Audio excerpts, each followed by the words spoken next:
Assalamualaikum warahmatullahi wabarakatuh.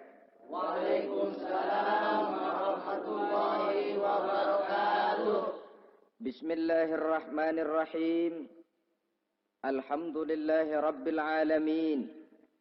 Wassalatu wassalamu ala ashrafil anbiya'i wal mursalin, imamil muttaqin, sayyidil ghurril muhajjalin, Sayyidina wa maulana Muhammadin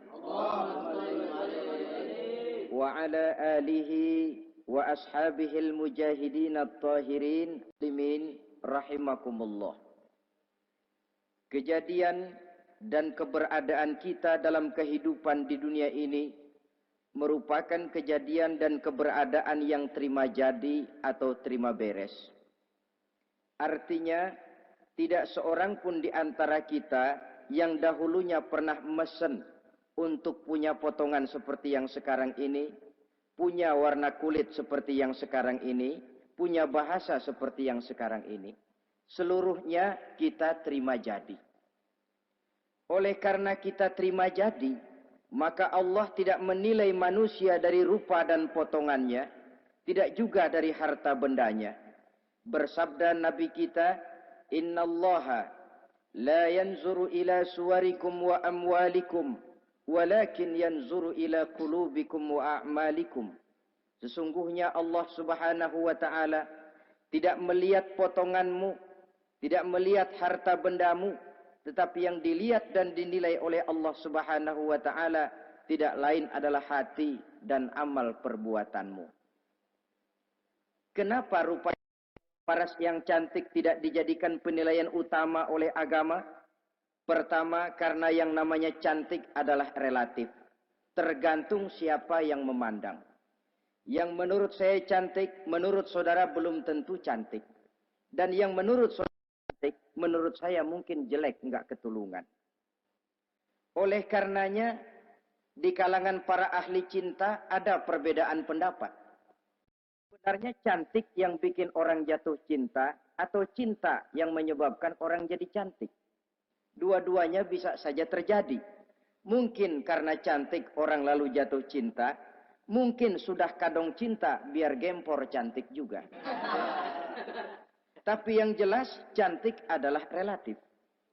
Yang kedua, cantik itu temporer, berubah oleh pergeseran masa dan pertukaran waktu. Tidak ada orang makin ke ujung makin cantik. Sekarang dia sedang sweet 17-an. Umur 17-an, of course cantik bukan alang kepala.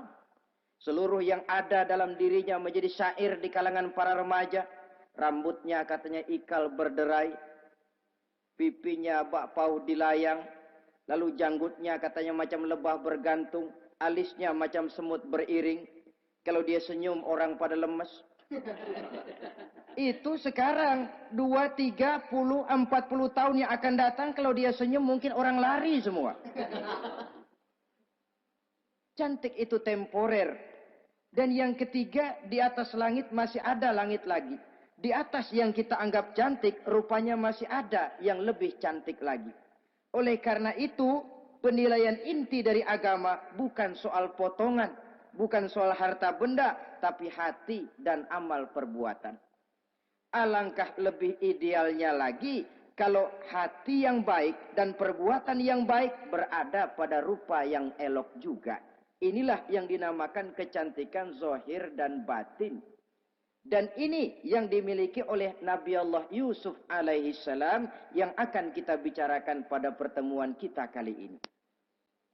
Pantas kalau pada saat kita berdiri di muka cermin, disunahkan kita membaca doa seperti yang diajarkan Nabi. Allahumma kama hassanta khalqi fahassin khuluki. Ya Allah, sebagaimana telah engkau baguskan rupaku, baguskan juga kiranya akhlak dan budi pekertiku. Supaya kecantikan zahir diiringi dengan kecantikan batin.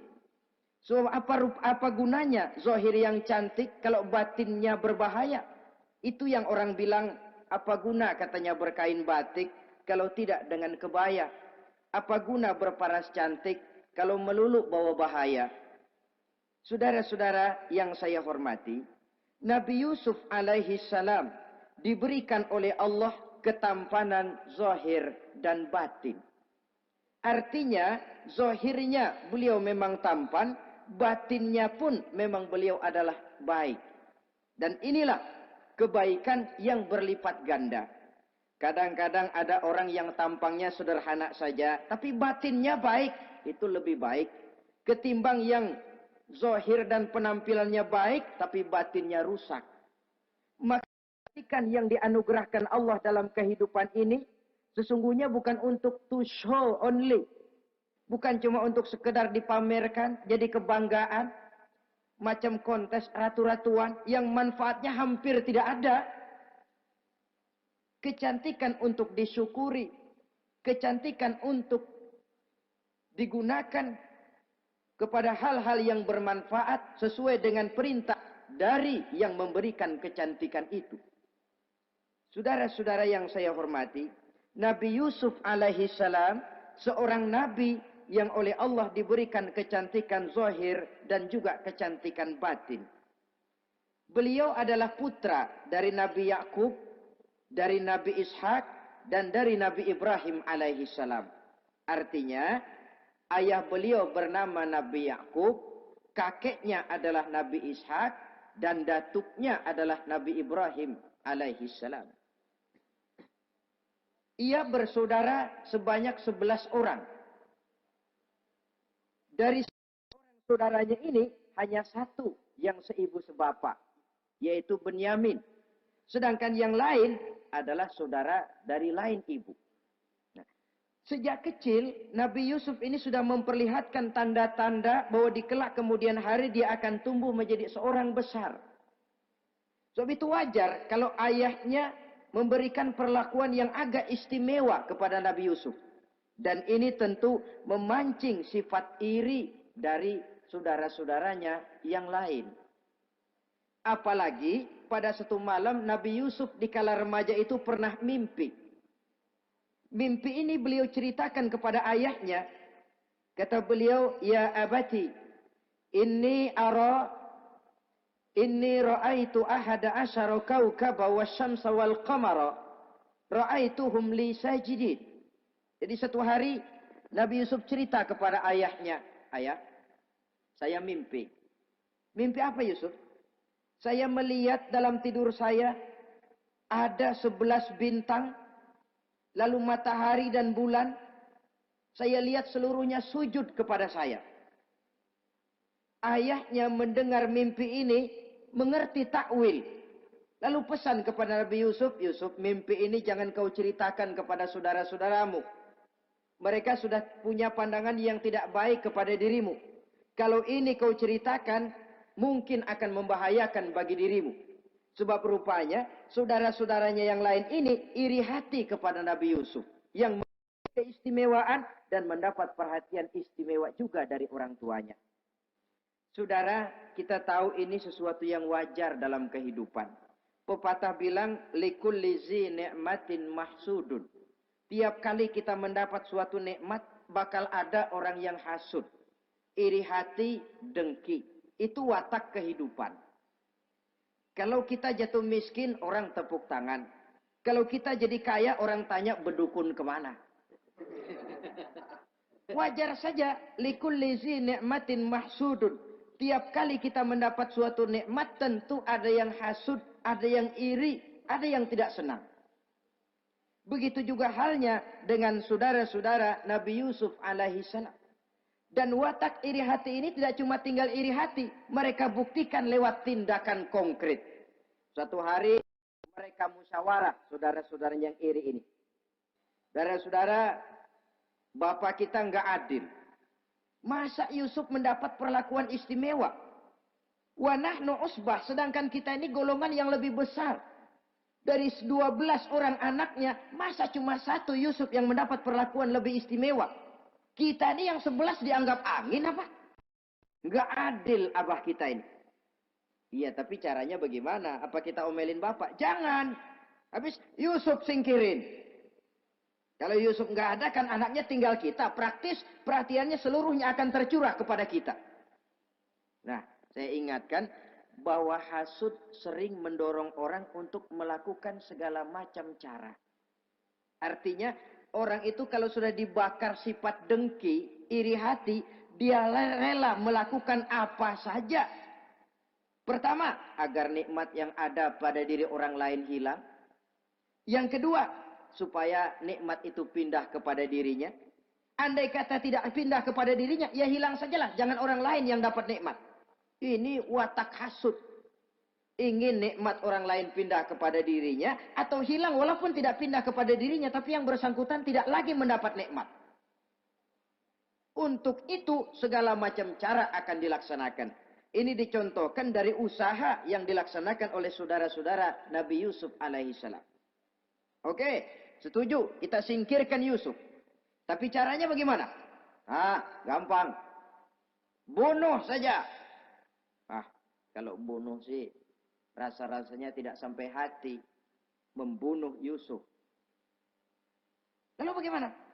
Kita kucilkan saja dia. Kita asingkan dari sini, kita buang jauh-jauh, supaya dia tidak ada lagi kelihatan dalam pandangan Abah. Kalau dia sudah tidak ada dalam pandangan Abah, yang dilihat cuma kita, dan seluruh kasih sayangnya akan tercurah kepada kita semua. Nah, setujulah kalau itu. Caranya nanti kita atur belakangan. Jadi satu hari permisilah saudara-saudaranya ini kepada Nabi Yakub. Abah, kami permisi mau pergi main-main dan Yusuf akan kami ajak. Kata Nabi Yakub, saya khawatir. Nabi Yakub sudah melihat gelagat yang tidak baik. Sudah ada semacam firasat. Saya khawatir kalau Yusuf kau bawa, nanti dia akan kena celaka. Atau dimakan oleh serigala, sedangkan kamu nanti akan lalai. Kata anak-anak yang lain, percaya dah Pak, saya akan jaga. Saya kan saudaranya, masa tega membiarkan Yusuf celaka atau dimakan serigala. Pokoknya aman, sip dah.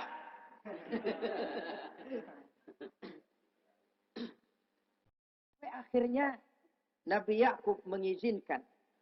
Pergilah 12 bersaudara ini pergi bermain-main.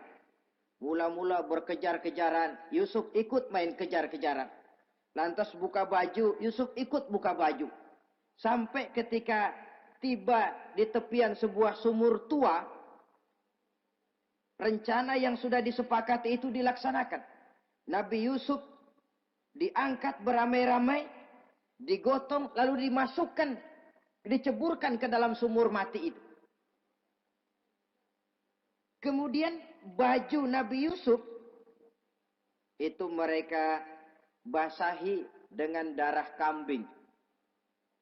Setelah itu mereka pun pulang menemui Nabi Yakub alaihi salam dengan rasa sedih yang dibikin-bikin.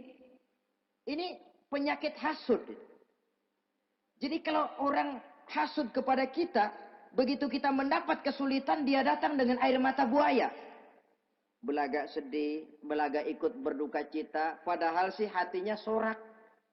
Padahal batinnya girang bukan main.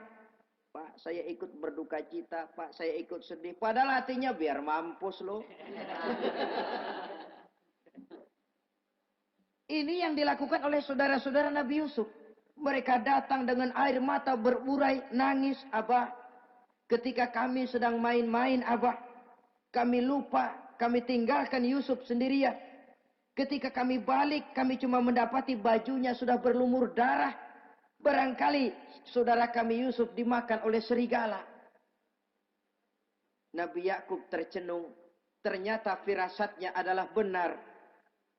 Baju Nabi Yusuf itu yang berlumur darah kambing, buatan saudara-saudaranya yang hasud tadi, diciumi dan dipeluk oleh Nabi Yakub. Kepedihan seorang ayah yang ditinggalkan oleh anak tercintanya. Saudara, adapun Nabi Yusuf alaihi salam tercebur di sumur mati itu. Sampai pada satu hari ada khalifah, ada kafilah niaga dari negeri Madian hendak menuju ke negeri Mesir, lewat di tempat itu. Ketika salah seorang mereka bernama Malik bin Dho'ar hendak mengambil air, timba diturunkan ke dalam sumur. Begitu diangkat, ini air kok berat amat. Makin diangkat, makin berat. Sampai di atas, bukan air, orang isinya. Ada orang di ember. Dia lihat rupanya sangat tampan, elok, cantik. Ini barangkali anak bangsawan ini. Parasnya begini cantik, begini tampan. Ini kalau dijual di Mesir nanti tentu harganya mahal nih. Order nih. Objek. Maka dibawalah Yusuf ini ke negeri Mesir. Setibanya di sana, diperjualbelikan sebagai budak belian. Nah, nasib baik, rupanya Yusuf ini ketika terjadi pelelangan, dibeli oleh seorang pembesar istana, seorang menteri yang bernama Kitfir. Kitfir melihat, ini cantik anak remaja ini. Tampangnya elok, parasnya indah, kelihatannya budi pekertinya pun halus. Kita ambil saja ini, kata Kitfir kepada istrinya Zulaikha. Kita angkat dia jadi anak, siapa tahu nanti dia memberikan manfaat yang besar bagi kita. Baiklah, baiklah. Dan sejak saat itu, Yusuf dipelihara di rumah Kitfir dalam istana yang tinggal bersama istrinya Zulaikha. Menurut satu riwayat, 10 tahun lamanya Nabi Yusuf tinggal di tempat Kitfir. Dan selama 10 tahun itu, tentu terjadi perkembangan, baik jasmaninya maupun rohaninya. Dari anak-anak, ia berubah menjadi remaja, lalu meningkat ke arah dewasa. Makin matang kedewasaannya, makin tampan dan elok parasnya. Makin cantik budi pekertinya, ditempa oleh watak kenabian yang disiapkan oleh Allah Subhanahu wa Ta'ala. Sehingga tidak heran, ketampanan Nabi Yusuf ini lalu jadi buah bibir di kalangan istana. Tidak cuma anak perempuan bangsawan, tidak cuma istri para penguasa, sampai kepada kelompok orang awam. Selalu berandai-andai, kalau saja, andai kata, umpama saya bisa berdampingan dengan Yusuf, kalau saja. Kata-kata kalau saja ini keluar dari perempuan-perempuan yang melihat Yusuf alaihissalam. Dan yang unik, kecantikan Nabi Yusuf itu, kalau dia berdampingan dengan orang yang jelek, si jelek ini ikut sedikit cantik. Biasanya kan kalau ada orang ganteng, duduk berdampingan sama orang jelek, ganteng makin kelihatan kegantengannya, yang jelek makin demek. Itu biasanya. Tapi kecantikan Nabi Yusuf ini tidak mengangkat orang lain. Nah, rupanya yang tertarik kepada ketampanan Nabi Yusuf ini tidak cuma perempuan-perempuan lain, juga termasuk Siti Zulaikha, istri daripada Kitfir, yang merupakan ibu angkatnya. Kalau pada mulanya Zulaikha merawat Nabi Yusuf sejak kecil dengan harapan nanti akan membawa manfaat. Setelah dilihatnya makin lama makin tampan, makin lama makin cantik, makin lama makin rupawan. Berubah rupanya rasa kasih sayang seorang ibu menjadi kasih sayang seorang perempuan kepada laki-laki. Dia merindukan saat-saat di mana dia bisa mencurahkan rasa hatinya itu kepada Nabi Yusuf alaihi salam. Hampir-hampir nyaris Zulaikha ini, kalau istilah anak muda barangkali, siang jadi kenangan, malam jadi impian. Kemanapun dia pergi, bayangan Yusuf juga yang selalu menggodanya. Selalu ditunggunya saat-saat yang mungkin untuk dia bisa menyampaikan hasrat hatinya kepada Nabi Yusuf alaihi salam. Dan saat itu pun datang. Satu hari Kitfir harus menghadiri persidangan negara. Rumah besarnya lenggang, para pembantu kebetulan tidak seorang pun ada di dalam. Inilah saat yang ditunggu-tunggu oleh Zulaikha. Keluarlah ia dari kamarnya dengan pakaian yang tipis sewarna dengan warna kulitnya, sehingga pakaian dalamnya nyaris tembus. dengan langkah yang diatur sedemikian rupa, memancing rangsangan, ia datang menghampiri Yusuf alaihi salam. Lalu dengan suara lemas memelas, ia pun memanggil Yusuf. Ada apa tuanku? Sini yang. Kalau bahasa kita. Melihat mendengar suaranya yang lain dari hari-hari biasa. Apalagi melihat pakaian Zulaikha yang begitu tipis. Jantung Nabi Yusuf berdetak sangat cepat. Darah mengalir dengan cepat. Maklum, beliau juga manusia, laki-laki, normal terlepas dari kenabiannya. Jantungnya dak dikduk. Kemari Yusuf, sini. Ada apa tuanku? Sudah lama Yusuf. Lama apa tuanku? Saya memendam rindu kepadamu Yusuf. Siang malam engkau juga yang jadi tumpuan harapan saya. Kemanapun saya pergi seakan wajahmu juga yang saya lihat Yusuf. Tidur saya jadi tak nyenyak. Makan saya tak pernah membawa kekenyangan Yusuf. Tidur yang biasanya mendatangkan semangat seolah semuanya pergi meninggalkan saya Yusuf. Hembusan sepoi pagi mengusap bunga merekah dalam taman. Yang biasanya membawa keindahan. Semuanya telah berganti dengan keindahan wajahmu Yusuf. Sinilah sebentar penuhi hasrat hati saya. Saya segan tuanku. Segan kenapa Yusuf? Saya tidak mau mengkhianati tuan saya yang telah berbuat baik kepada saya. Apakah saya juga tidak pernah berbuat baik kepadamu? Benar, tuan juga berbuat baik kepada saya. Tapi pantang saya mengkhianati majikan saya. Yusuf, sekarang kesempatan yang baik. Kit Fir, suami saya, sedang menghadiri persidangan penting di negara, di istana. Dan rasanya akan lama dia baru kembali.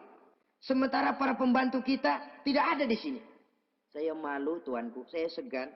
Malu kepada siapa? Tidak ada yang tahu, tidak ada yang lihat. Allah. Saya takut, saya malu kepada Allah tuanku. Padahal kalau menurut ukuran hati, Quran menjelaskan walaqad hammat bihi wa hamma biha.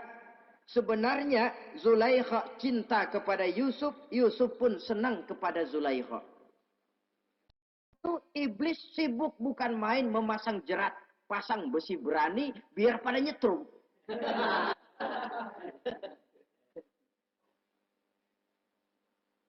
Zulaikha senang Yusuf. Yusuf sebenarnya pun secara manusiawi menyenangi Zulaikha. Walaula an ra'a burhana rabbih. Tapi Yusuf ketika itu melihat larangan Allah, peringatan Allah. Seolah-olah dia lihat Allah mengatakan, Yusuf, ini letter S. Dilarang parkir di sini. Menurut satu riwayat, Nabi Yusuf melihat ayahnya, Nabi Yakub, melambai-lambaikan tangan menyetop. Seolah-olah melarang dia meneruskan langkahnya. Riwayat lain menjelaskan, seolah-olah Nabi Yusuf dibisiki oleh malaikat Jibril. Yusuf, kalau kamu kalah sekarang, kamu sama saja gajah kemasukan semut di kupingnya terus mati. Tapi kalau kamu menang, kamu adalah gajah yang tidak terkalahkan. Ada gajah mati oleh semut. Alangkah memalukan. Binatang yang begitu besar jatuh hanya oleh binatang yang begitu kecil. Artinya apa? Kau akan jadi orang besar Yusuf. Apakah harus gagal dan jatuh cuma karena bujuk rayu seorang perempuan macam ini? Satu riwayat menjelaskan semacam itu. Sehingga mantap Yusuf, maaf tuanku, saya malu kepada manusia, saya malu kepada majikan, tapi saya lebih malu lagi kepada Allah. Saat ini majikan tidak tahu, orang seorang pun tidak ada yang lihat, tapi Allah pasti lihat. Itu yang saya malu. Ah Yusuf, jangan sok kalem. Mumpung situasi mengizinkan, mubazir nih. Zulaikha pun berangkat pergi ke tempat pembaringan, ke tempat tidur. Lalu dengan pose yang merangsang, aduhai, melambai-lambaikan tangannya, hai talak, Yusuf sini, Yusuf kemari. Nabi Yusuf dipelihara oleh Allah. Ketika Nabi Yusuf tetap menampakkan keengganannya, Zulaikha jadi berang. Ya namanya istri pembesar ditolak oleh anak muda yang menurut penilaian dia nggak ada apa-apanya. Lu kan kecemplung di sumur, gua pungutin. Cuma sekedar segini aja nggak mau nurutin. Kebangetan amat. Bukan Zulaikha kalau nggak nekat. Dia bangun dari pembaringannya. Gemes. Dia hampiri Yusuf. Kalau cara kita diunyeng Yusuf itu. Dipaksa. Nabi Yusuf berlari ke arah pintu. Ditarik bajunya dari belakang oleh Zulaikha. Sobek belakang bajunya ini. Begitu baju sobek. Pintu terbuka. Kitfir suami Zulaikha datang. Orang Arab bilang yumsak mablul. Ketangkep basah. Ketangkep basah. Merah padam muka Zulaikha. Sementara Kitfir pun matanya merah. Tapi Nabi Yusuf tenang-tenang saja. Ya wong nggak salah. Tenang-tenang saja Nabi Yusuf. Bukan tenang karena pengalaman. Tenang karena memang tidak berbuat yang negatif. Kadang-kadang ada juga yang tenang tapi pengalaman. Oh buaya itu. Kita ketahuan kepentok, ketangkep hansip, anteng aja. Itu bukan nggak salah, badak. Nabi Yusuf tenang karena memang tidak berbuat salah apapun. Nabi Yusuf tenang karena yakin dirinya benar. Sehingga mantap menghadapi kedatangan Kitfir yang sangat tiba-tiba itu.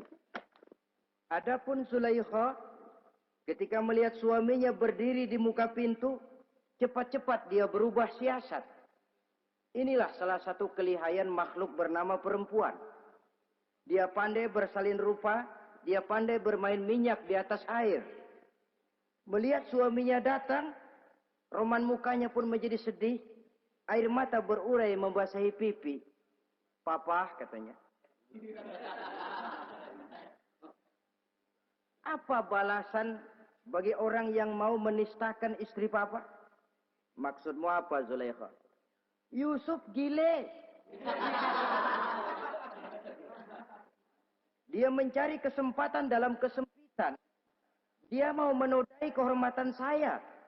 Dia hendak memperkosa saya. Kata Nabi Yusuf, bukan saya, Tuan. Saya enggak. Yang benar Yusuf, enggak. Zulaikha yang memaksa saya. Betul Zulaikha, tidak. Yusuf yang memaksa saya. Sampai akhirnya salah seorang dari isi rumah itu memberikan jalan keluar. Tuan Kitfir, begini saja. Sulit memang untuk dilacak kebenarannya. Cuma periksa saja baju Yusuf. Kalau bajunya sobek di belakang, Yusuf benar. Zulaikha salah. Kalau baju Yusuf sobeknya di depan, Zulaikha yang benar. Yusuf yang salah. Nah, apa artinya itu? Kalau bajunya sobek di belakang kan artinya Yusuf kabur ditarik dari belakang. Tapi kalau bajunya sobek di depan, itu artinya Zulaikha nyakar-nyakarin baju Yusuf dari depan. Lihat saja. Pokoknya kalau bajunya sobek di belakang, Yusuf benar, Zulaikha salah. Kalau baju Yusuf sobek di depan, Yusuf salah, Zulaikha benar. Ketika diperiksa, dicek bajunya, betul sobek di belakang. Artinya Yusuf benar, Zulaikha yang salah. Kata Kitfir, Zulaikha, jelas sudah bagaimana kejadian yang sebenarnya. Oleh karena itu, bertaubatlah kamu kepada Allah. Dan kau Yusuf, jangan ceritakan peristiwa aib ini kepada siapapun. Untuk menjaga nama baik kita bersama. Baik Tuan. Saudara-saudara kaum muslimin yang saya hormati. Tapi ya bagaimana? Serapi-rapinya menyimpan barang busuk, toh akhirnya tercium juga. Gosip ini akhirnya tersiar di mana-mana, terutama di kalangan para pembesar. Sehingga kalau kumpul para istri pejabat, Zulaikha jadi bahan gunjingan. Kan main bini menteri demen sama budaknya. Nggak salah apa tuh? Jadi bahan ejekan. Ya sebab tentu ukuran mereka yang belum pernah ngelihat Yusuf, kalau duren ketemu duren dong. Masa duren ketemu ketimun ya bonyok. Artinya nggak seimbang. Masa istri bangsawan tergila-gila sama anak angkatnya sama budak beliannya, nggak masuk rasio itu. Zulaikha dengar berita macam itu. Sampai dalam hatinya, pantas saja kamu ngenyek saya, kamu meremehkan saya, karena kamu belum pernah lihat potongan Yusuf bagaimana. Akhirnya dalam hati Siti Zulaikha ini timbul semacam dendam. Suatu saat gua kerjain loh. Caranya gimana? Satu hari para istri bangsawan ini diundang ke tempat Siti Zulaikha. Duduk di satu ruangan luas. Setelah duduk dihidangkan makanan. Makanannya aneh. Cuma buah sama pisau. Ketika buah dan pisau sudah siap. Satu orang satu, satu orang satu, satu orang satu. Ketika mereka sedang mengupas itu. Zulaikha berkata kepada Nabi Yusuf. Yusuf, kau jalan. Dari sini ke sana. Melintas. Kayak peragawati gitu. Nah, untuk apa Tuhan? Pokoknya jalan aja dah. Nabi Yusuf jalan. Sejak beliau melangkah ke ruangan itu, semua mata perempuan-perempuan bangsawan yang lagi ngupas buah, semuanya tertuju kepada Yusuf. Ada yang matanya emang buluk makin buluk. Ada yang ngeliatin campur mulutnya menganga. Apa kata mereka? Falamma ra'ainahu akbarnahu wa qatta'na aydiyahunna wa qulna hasya lillah ma hadza bashar in hadza illa malakun karim. Falamma ra'ainahu, ketika perempuan-perempuan itu melihat Yusuf, akbarnahu, mereka agungkan Yusuf. Wa qulna hasya lillah, mereka bilang, ini sih bukan orang nih. Ini malaikat nih. Bukan orang. Nah, orang segini cakepnya. Artinya belum pernah mereka lihat paras yang secantik dan setampan itu. Akibatnya apa? Nggak berasa mau motong buah keiris tangan. Rata-rata perempuan yang ada di situ tangannya pada luka. Kenapa? Mau motong buah, mata kemana, mulut kemana. Tangan kepotong. Melihat itu semua, Zulaikha puas. Nah, kamu baru melihat sekejap. Bagaimana saya yang siang malam melihat Yusuf? Bagaimana saya yang tiap saat hidup bersamanya? Bagaimana saya nggak merindukan dia? Ente yang baru pernah melihat sekelebatan udah motong tangan. Saya yang tiap hari sama-sama dia nggak celeng juga udah pantas. Saudara-saudara kaum muslimin yang saya hormati. Akhirnya untuk menjaga nama baik keseluruhannya, Nabi Yusuf pun mengalah. Karena berita ini sudah tersiar, Yusuf dipojokkan, tidak cuma sekedar dipojokkan, beliau dimasukkan ke dalam penjara.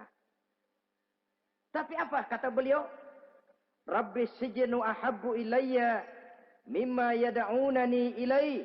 Ya Allah, kalau memang karena resiko penolakan saya terhadap ajakan Zulaikha menyebabkan saya harus masuk penjara, penjara lebih saya sukai, penjara lebih saya cintai ketimbang ikut kemauan Zulaikha.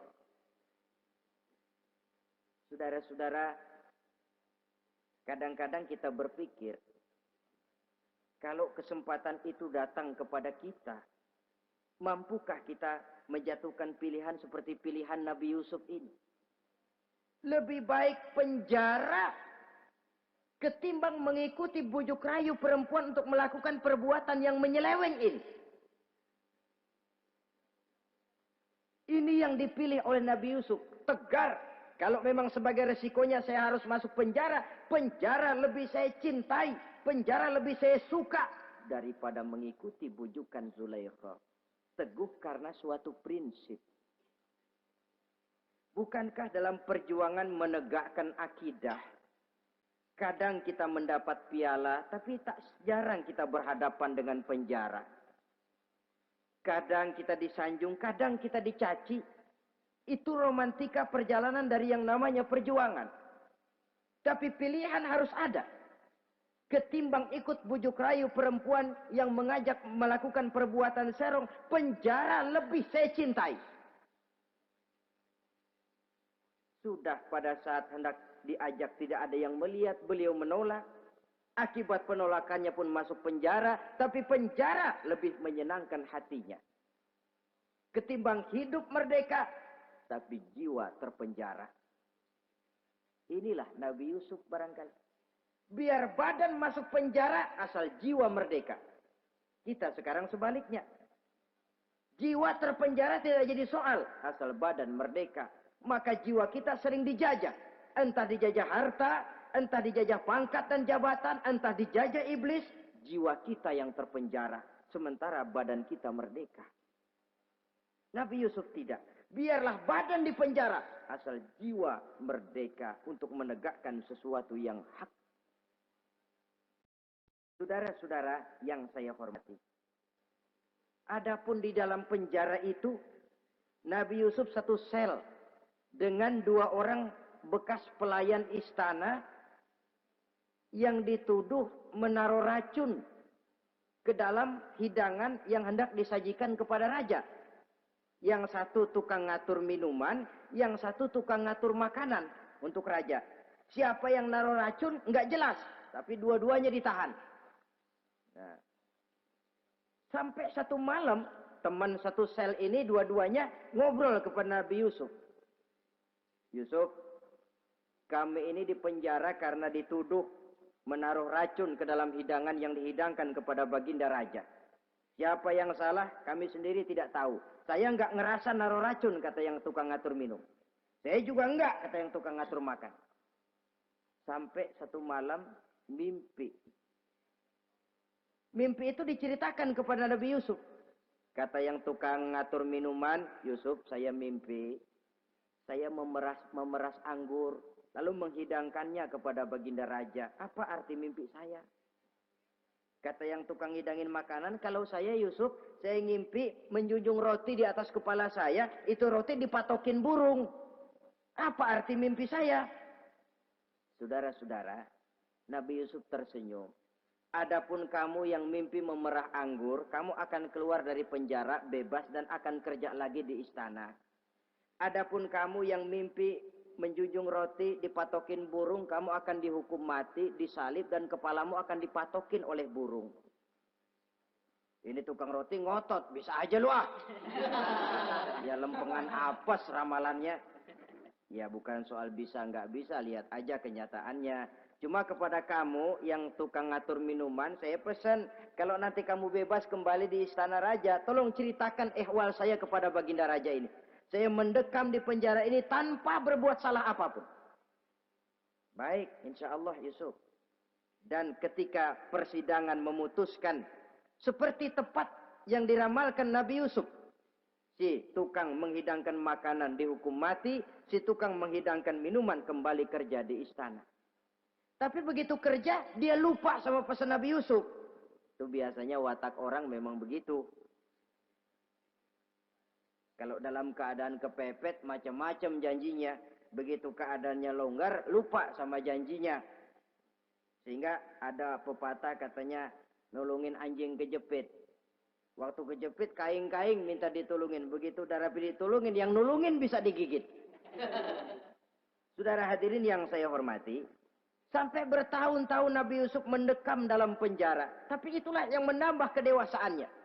Maka orang beriman ya, yang mantap nilai imannya, tempat tidak jadi soal. Kadang-kadang dia merasakan penjara lebih indah dari alam terbuka. Banyak orang-orang beriman yang justru di penjara menghasilkan karya-karya besar. Kita tahu misalnya almarhum Hamka, justru di penjara bisa menyelesaikan tafsir Al-Azharnya. Salah satu karya besar pujangga terkemuka ini. Macam Hasan Al-Banna, Abdul Qadir Audah, dan banyak lagi tokoh-tokoh Ikhwanul Muslimin Merasakan justru penjara itu bagaikan sorga. Kenapa? Mereka yakin di penjara untuk sesuatu yang benar. Maka tempat tidak pernah jadi masalah. Kalau jiwa merdeka puluhan tahun mendekam di penjara, tidak akan merupakan satu rasa yang lama. Kenapa? Jiwa tidak bisa dibatasi oleh ruangan 2 kali 3 meter. Jiwa yang merdeka tidak bisa dibatasi dengan teralis besi. Jiwa yang merdeka tidak bisa dibatasi dengan dinding tembok yang tebal. Jiwa yang merdeka mengembara, melanglang buana, mencari idealisme yang ada dalam dirinya. Itu yang dirasakan oleh Nabi Yusuf alaihi salam. Untungnya satu malam raja ngimpi. Untungnya ini. Ngimpinya luar biasa. Ada 7 ekor lembu gemuk-gemuk. Makanin 7 ekor lembu yang kurus-kurus. Lalu ada 7 batang gandum yang isinya gemuk-gemuk. Ada 7 batang gandum yang sudah layu-layu. Nah, pagi-pagi ini seluruh dukun-dukun istana dikumpulin. Para ahli nujum apel menghadap baginda raja. Nujum, dukun, ada apa Tuan Raja? Tadi malam saya ngimpi. Ada 7 ekor lembu gemuk-gemuk memakan 7 ekor lembu yang kurus-kurus. Coba takwilkan apa arti mimpi saya itu. Dukun kata, baru tumben nih. Aku dengar mimpi begini. Kata Nujum ditanya Nujum godek. Ah, Tuan Raja itu mah kembang tidur aja kali ah. Tidak seorang pun yang mampu mentakwilkan arti mimpi baginda. Sampai tukang minuman dengar lapor. Tuan Raja, ada apa, Mas? Saya waktu di penjara, ada seorang anak muda namanya Yusuf. Dia mentakwilkan mimpi saya dan pas seperti takwilnya. Ah, panggil Yusuf. Dipanggil Yusuf. Dibukain pintu penjara, masuk tukang anggur, tukang minuman ini. Yusuf, ente, iya. Kemana aja? Itu dia Yusuf, kelupaan. Iya, kalau kelupaan sehari 2 hari barangkali bisa ditolerir. Kelupaan bisa tahunan. Cuma begitu dengar ada mimpi, pikir tukang minuman. Ah, kali aja ini Yusuf bisa takwilkan, kan jasa saya nemuin Raja sama Yusuf kan. Komisi lumayan. Begini Yusuf, baginda Raja mimpi begini-begini. Barangkali kau bisa takwilkan, kau dipanggil menghadap Tuan Raja. Berangkatlah Yusuf menghadap Tuan Raja. Sesampainya di sana, mohon maaf Tuan Raja, menurut takwil saya, arti mimpi Tuan Raja itu akan datang satu masa di mana 7 tahun lamanya negara ini subur, makmur, aman, tentram, gemah, repah, loh jenawi, toto tentrem, kertora harjo. Tapi akan datang setelah itu 7 tahun lamanya di mana musim kemarau membahana, tanah menjadi kering, gagal, rakyat diancam kelaparan. Dan kita harus siap-siap untuk itu. Itu takwil mimpi Tuhan. Caranya bagaimana Yusuf mengatasi krisis kelaparan ini? Ya kita bikinlah gudang-gudang untuk menyimpan makanan. Kalau lagi panen jangan mumpung. Ingat pada suatu saat kita akan paceklik. Sehingga kata orang-orang tua dulu, kalau lagi sehat, ingat dong bakalan sakit.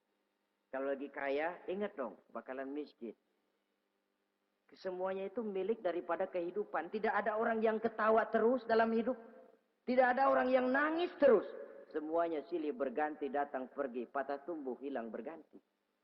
Dunia hari ini bikin kita ketawa, besok dia buat kita menangis. Hari ini dibuatnya kita senyum, besok dibuatnya kita berurai air mata. Hari ini dijadikannya kita kaya, besok dijadikannya kita kere. Pantas kalau orang bilang, wamal hayatud dunya, Allah mengatakan wamal hayatud dunya illa lahun wa la'ib.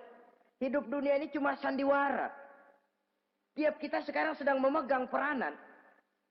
Ketika memegang peranan, ya jadi orang kaya peranan, jadi kiai peranan, jadi jenderal peranan. Sama saja dengan wayang golek. Gatot Kaca yang bertulang kawat berotot baja, punya ajian beraja musti, gagah perkasa, bisa terbang di angkasa. Hebat perkasa Gatot Kaca. Kapan? Waktu dipegang dalang. Betul apa benar? Gagahnya Gatot Kaca, sakti mandragunanya sang Gatot Kaca. Kapan itu? Waktu dipegang dalang. Begitu peranannya selesai, sama dalang dimasukin ke kotak, diem aja Gatot Kaca. Terbang kek? Enggak, diem aja. Begitulah kehidupan ini. Gagah kita menyandang bintang 4 di pundak.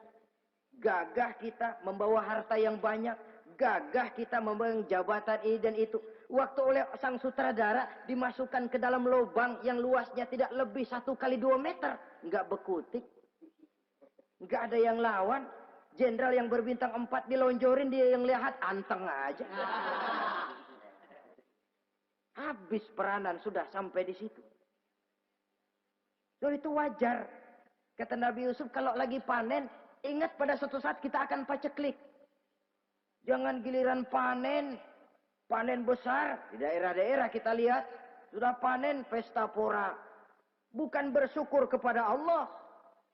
Tapi kegembiraan itu diwujudkan dalam bentuk lain. Tontonan yang membuat lupa diri, bermabuk-mabukan. Sehingga kadang-kadang kalau di daerah itu katanya kalau musim panen, musim kawin. Musim paceklik, musim cerai. Saudara-saudara kaum muslimin yang saya hormati. Karena itu, dalam satu hadis Nabi ingatkan, ta'arraf ilallah firraha ya'rifka fisyiddah. Ingatlah kepada Allah di waktu kamu senang, supaya Allah ingat kepadamu waktu kamu susah. Kalau waktu senang kita lupa kepada Allah, ya wajar. Kalau waktu susah, Allah juga lupain kita. Dalam terjemahannya dengan kehidupan beragama, وَمَنْ أَعْرَضَ عَنْ ذِكْرِي فَإِنَّ لَهُ مَعِيشَةً ضَنْكَ وَنَحْشُرُهُ يَوْمَ الْقِيَامَةِ أَعْمَى. Siapa yang berpaling daripada peringatanku, kata Allah, aku akan berikan dia penghidupan dan kehidupan yang sempit. Sempit itu apa lalu tidak punya duit? Punya duit. Apa tidak punya harta? Banyak harta. Tapi banyaknya harta, tumpukan duit tidak membuat hatinya makin luas. Tidak membuat hidupnya makin lapang. Sempit, sempit, dan sempit. Itu azab. Yang paling celaka. Wa nahsyuruhu yaumal qiyamati a'ma. Di akhirat kami kumpulkan dia bersama orang-orang buta. Allahu Akbar.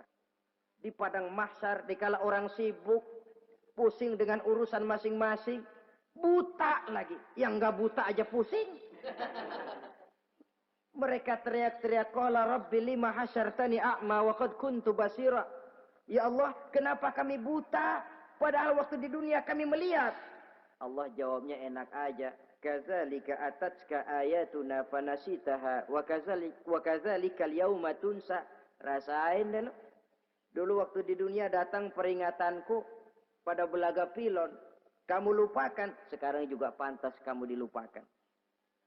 Waktu susah kamu lupa, waktu senang kamu lupa Allah. Waktu susah juga pantas kamu dilupakan Allah.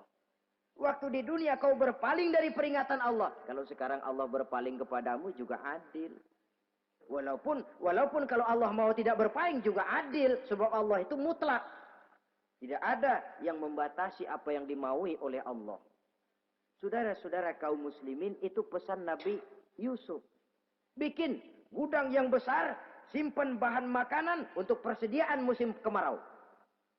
Kalau begitu sekalian aja deh Yusuf. Sekalian bagaimana Tuan Raja? Kau saya angkat jadi menteri urusan makanan dan urusan kemakmuran. Tuan Raja, apa enggak terburu-buru? Kau bisa mentakwilkan mimpi saya, bahkan kau bisa mencari jalan keluar. Ini sudah sesuatu yang menguntungkan Yusuf. Mencari jalan keluar ini pemikiran yang menteri saya belum bisa berpikir kayak kamu. Sudah, kau pegang jabatan ini. Nabi Yusuf tidak minta, diberikan. Dan memang ada pesan, jangan memberikan jabatan kepada orang yang meminta. Tuh, kalau orang sudah minta, tentu ada pamrih dan ada tendensi. Jangan memberikan jabatan kepada orang yang banyak ngeluarin duit untuk mencapai jabatan itu. Sebab apa? Kalau orang mendapat satu jabatan karena banyak ngeluarin duit, maka pekerjaan pertama yang akan dilakukan setelah mencapai jabatan itu ialah dia akan berpikir, bagaimana caranya biar modal gua pulang. Orang jadi gubernur, jadi menteri karena banyak ngeluarin duit. Belum dia sempat kerja buat kepentingan rakyatnya. Dia lebih dulu akan berpikir bagaimana duit yang saya keluarin supaya pulang. Sisanya kalau ada, barulah untuk kepentingan rakyat. Itu pun kalau keburu. Saudara-saudara yang saya hormati, Nabi Yusuf tidak pernah minta jabatan. Raja memberikan jabatan itu. Dan tepat seperti takwil beliau, musim kemarau datang, rakyat dilanda kelaparan, lalu berbondong-bondong ke istana mencari bahan makanan. Yusuf langsung mendrop bahan makanan ini. Alhasil saudara-saudara, bahaya kelaparan ini sampai juga ke daerah tempat di mana Nabi Yakub tinggal. Lalu beliau utus anak-anaknya.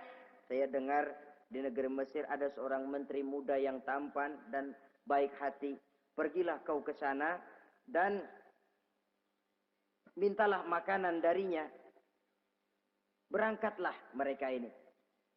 Saudara-saudara, Nabi Yusuf lihat, ini saudara-saudara saya ini yang dulu nyeburin saya ke sungai. Sekarang pada antri minta jatah makanan. Kalau kita lagi di atas ngelihat orang di bawah kan enak. Yang bawah kelagapan. Kayak orang sedang berkuasa, namanya lagi berkuasa, ngomong apa juga benar. Orang kalau lagi berkuasa kentut bagus masih. Tapi kalau sudah jatuh, jangankan apalagi buang angin, batuk aja diomelin. Miskin batuk melulu lah. Di atas itu, posisi di atas gampang buat mob. Andai kata Nabi Yusuf waktu itu mau menteror, membalas saudara-saudaranya, kesempatan emas. Tapi memang hatinya, hati yang mulia, jiwanya jiwa yang besar. Diberinya saudara-saudaranya itu makanan. Tapi dia tidak memperkenalkan diri dan saudaranya pun tidak mengenali kalau itu Yusuf. Kalau kita kan yang enak. Ingat nggak dulu? Saya diceburin ke sumur. Sekarang gantian ya. Ayo baris lo, gue ceburin atu-atu. Nabi Yusuf tidak. Diberinya saudaranya makanan. Lalu pesan. Lain kali kalau kemari lagi mau mengambil makanan, saudaramu yang namanya Benyamin bawa ke sini. Tanpa dia saya nggak mau ngasih makanan lagi. Ya sudah, pulang saudara-saudaranya ini lapor kepada Nabi Yakub. Abah, itu menteri pesan kalau kamu yang mau ngambil makanan lagi Benyamin harus dibawa. Kalau nggak dibawa kami nggak akan dikasih makanan. Nabi Yakub curiga lagi. Dulu Yusuf hilang. Sekarang nih Benyamin ini saudara sekandung Nabi Yusuf. Kalau yang lain satu bapak lain ibu. Tapi dengan Benyamin ini satu ibu satu bapak. Ini Benyamin mau digituin lagi. Bagaimana? Pokoknya Pak yang dulu-dulu kami udah tobat dah. Sekarang mah bener-bener banget dah nih. Biasanya sekali lancung ke ujian itu, seumur hidup orang nggak percaya. Sampai akhirnya Benyamin pun dibawa ke sana. Saudara-saudara yang saya hormati, terjadilah pertemuan Yusuf dengan Benyamin dan akhirnya saudara-saudaranya ini dijelaskan siapa menteri itu sebenarnya, diminta menjemput Nabi Yakub. Bertemulah Nabi Yusuf dengan ayahnya Nabi Yakub alaihi salam. Adapun Kitfir sudah lama meninggal, Zulaikha pun sudah menjadi janda. Namun dalam jandanya dia tetap merindukan Yusuf siang dan malam. Didambakannya kapan saat pertemuan akan terjadi. Sampai ketika satu hari didengarnya Yusuf akan meninjau satu daerah, dia sudah diri paling depan. Ketika Yusuf lewat, dia nyindir dengan katanya, Maha suci Allah yang memuliakan orang yang takwa dan menghinakan orang yang berdosa. Merasa ada sindiran, Yusuf nengok. Zulaikha kan? Iya Yusuf. Kitfir bagaimana? Sudah meninggal. Lalu keperluanmu apa sekarang? Saya cuma memerlukan engkau Yusuf. Saudara-saudara, Nabi Yusuf akhirnya kawin dengan Zulaikha yang cantik, menawan. Dan rupanya setelah kawin itulah Nabi Yusuf baru tahu bahwa Kitfir ternyata tidak bisa berfungsi sebagai suami. Dengan kata lain, puluhan tahun Zulaikha kawin dengan Kitfir tetap perawan. Utuh. Awet. Rupanya Kitfir liwat terus dan numpang liwat, nggak pernah mampir. Dan sejak saat itu berbahagialah Nabi Yusuf dengan Siti Zulaikha. Kita ambil hikmah dari riwayat singkat ini Pertama, kecantikan zahir lebih penting, kecantikan batin lebih penting dari kecantikan zahir. Alangkah lebih baik lagi kalau kecantikan zahir itu berpadu dengan kecantikan batin. Karena dalam pandangan Islam, Allah tidak menilai manusia dari rupa dan harta, tetapi dari hati dan amal perbuatan. Yang kedua, bahwa ujian dan cobaan yang diterima Nabi Yusuf tetapi dihadapi dengan ketabahan, pada akhirnya menghasilkan kebahagiaan. Kebahagiaan dunia dan kebahagiaan akhirat. Inilah saja pertemuan yang singkat ini. Mudah-mudahan ada manfaatnya. Terima kasih atas segala perhatian. Mohon maaf atas segala kekurangan. Wassalamualaikum warahmatullahi wabarakatuh. Waalaikumsalam.